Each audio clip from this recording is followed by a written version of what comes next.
Someone asks you, "What's your dream?" and you freeze. Not because you don't have one, but because in English, dream means two different things. And most learners mix them up.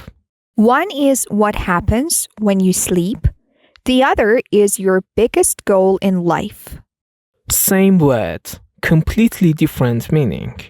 In 30 minutes, you'll know exactly how to talk about both naturally, clearly, without confusion. If you're B1 or B2, this is for you.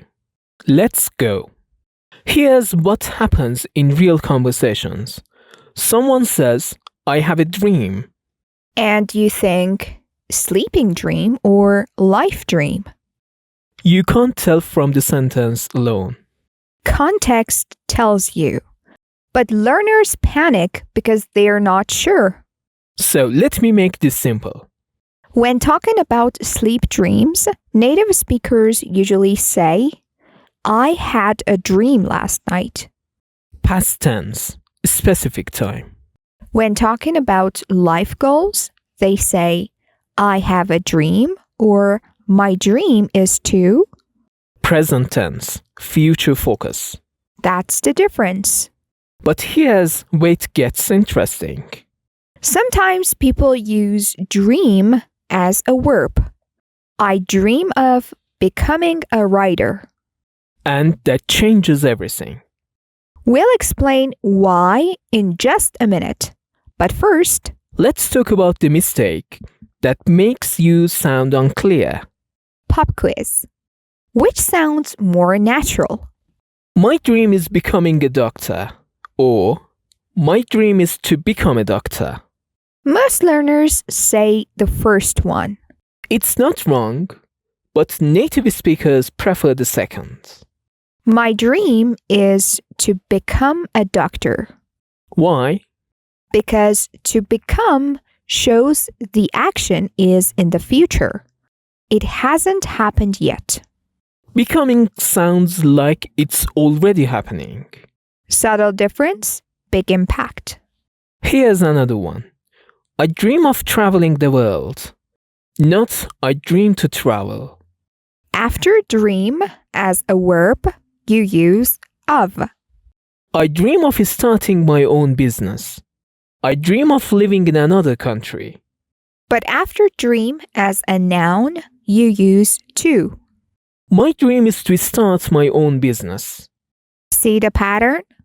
Once you get this, you'll never hesitate again. And now, let's show you how to describe your goals without sounding boring. Let's compare two ways to talk about the same goal. Boring version.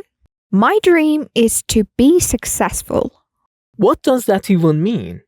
Yeah, it's too vague, too generic.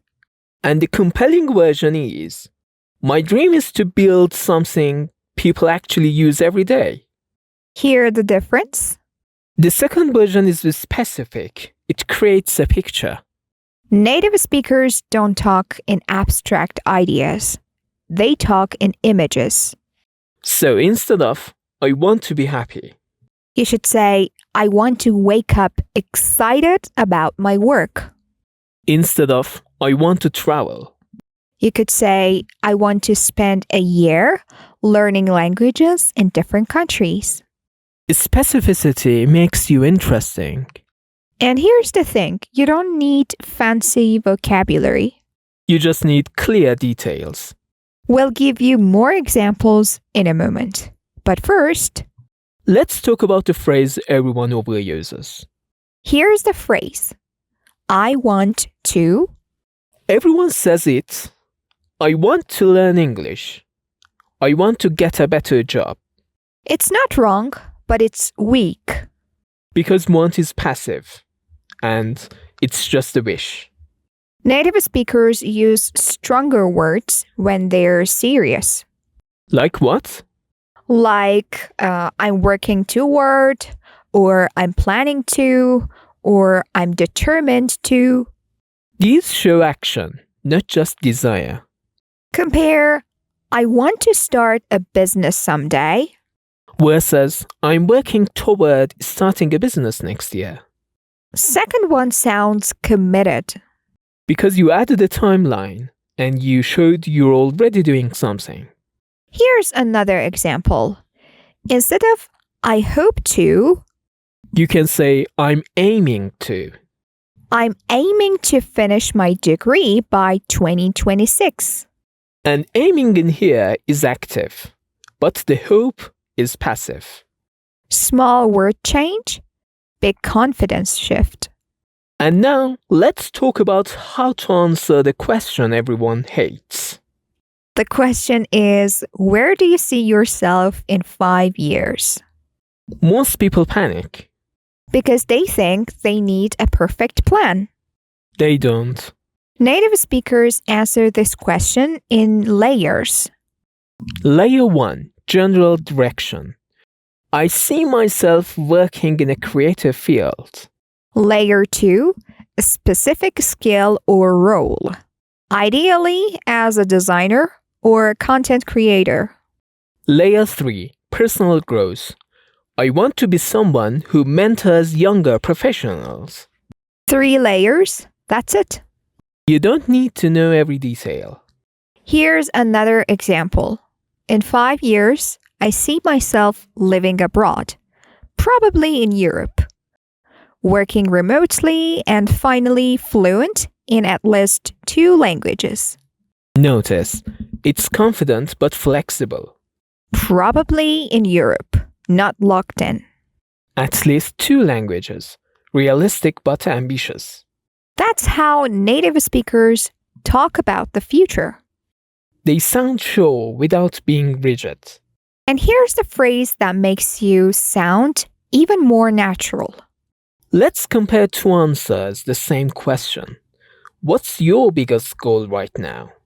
Hesitant version is, I think maybe I want to improve my English and get a better job. Now the confident version. Right now, I'm focused on 2 things.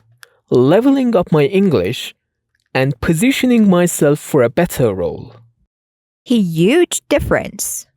The second version removes filler words. Maybe, I think. And it uses stronger verbs.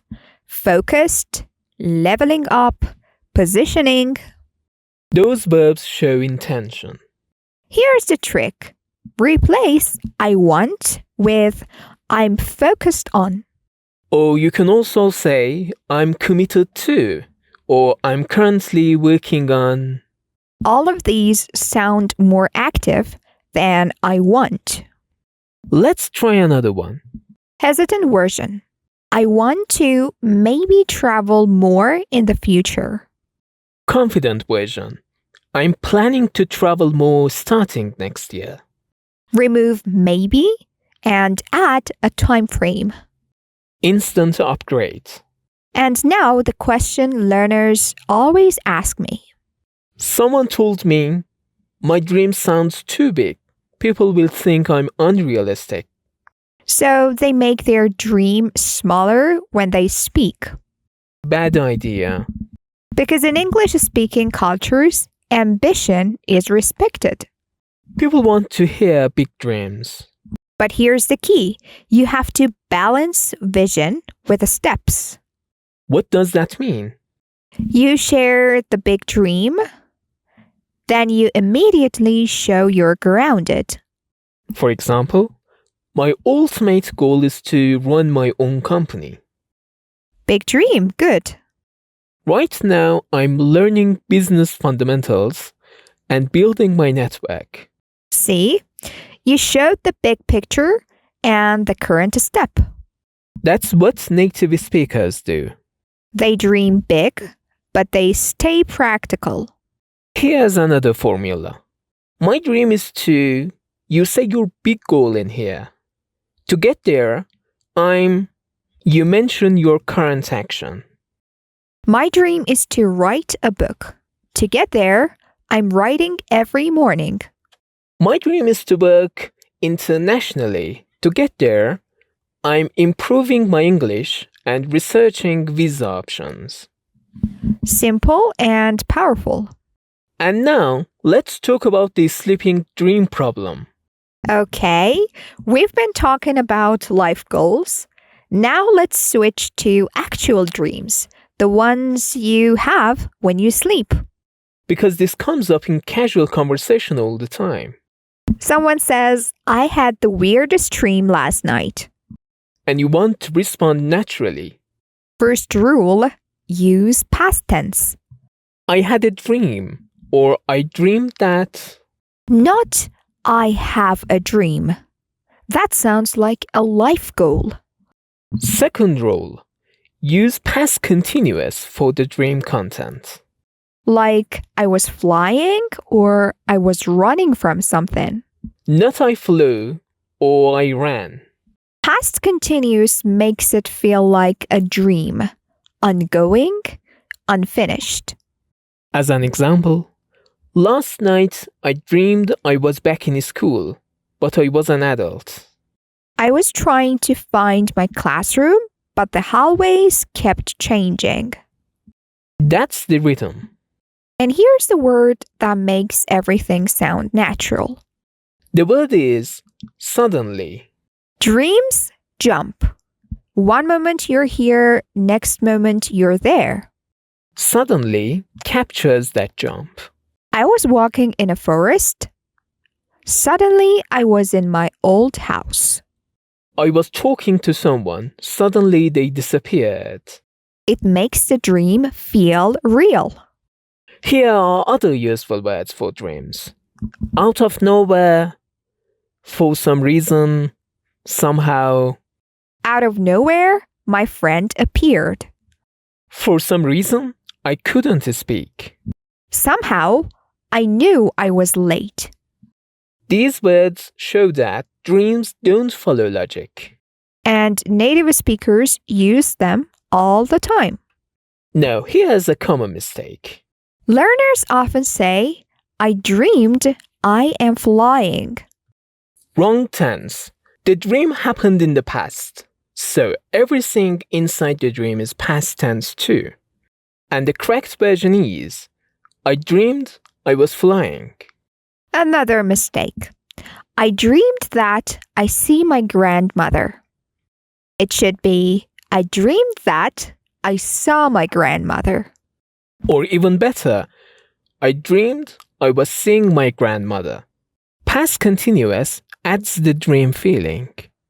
Let's try a full example. The wrong version is, last night I dream I'm in a car and we go very fast. And the correct version is, last night I dreamed I was in a car and we were going really fast. Hear how much smoother that sounds. That's the power of correct tense. And now, let's connect both meanings of dream together. Here's something interesting. Native speakers sometimes play with both meanings. They'll say something like, I dream of becoming a pilot, but I also dream about flying every night. See what they did? Dream of means a life goal. Dream about means sleeping dream. Different prepositions, different meanings. I dream of owning a house by the ocean. This is life goal. Last night, I dreamed about the ocean. This is sleeping dream. Once you know this, you'll never mix them up. Here's another useful distinction. My dream means life goal. A dream means sleeping dream. My dream is to open a cafe. I had a dream where I was running a cafe. Actually, context makes it clear. And now, let's bring this all home. Let's put everything together. Imagine you are at a coffee shop. Someone asks, so what are you working toward? Here's how you could answer naturally. Right now, I'm focused on improving my English, especially speaking. My bigger goal is to work internationally, maybe in marketing or project management. I'm not totally sure yet, but I'm exploring different options. That's confident without being rigid. Now they ask, did you sleep well? You could say, actually, I had the strangest dream. I was giving a presentation in English, totally fluent, and everyone understood me. It felt so real. See how you naturally switch between both meanings? Once you know the patterns, it's automatic. You stop translating, you just speak. And that's the goal. Not perfection, flow.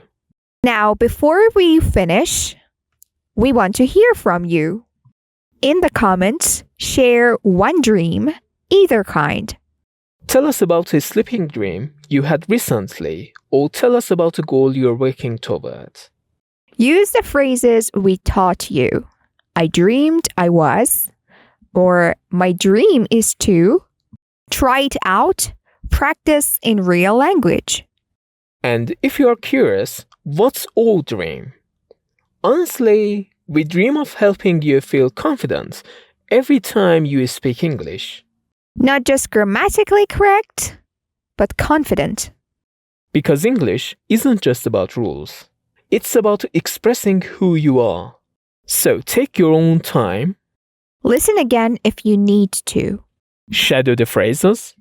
And remember, you don't need to sound like a native speaker. You just need to sound like you. Clear, natural, and real. That's the dream. Thanks for listening. See you next time.